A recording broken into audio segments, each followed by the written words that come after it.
سپاس فراوان.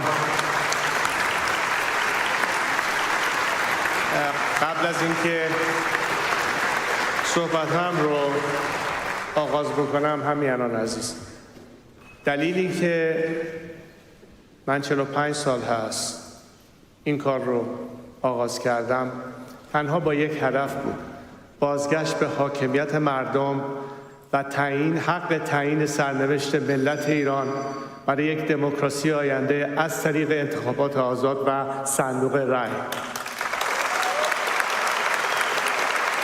و در اینجا میخوام باز تاکید بکنم که علیرغم و با مایه افتخار برای من هست که این همه نسبت به من احساسات دارید و اطمینان و باور، اما بدانید که برای من بهترین لقب ممکن همون لقب پدری است که به من داده اید.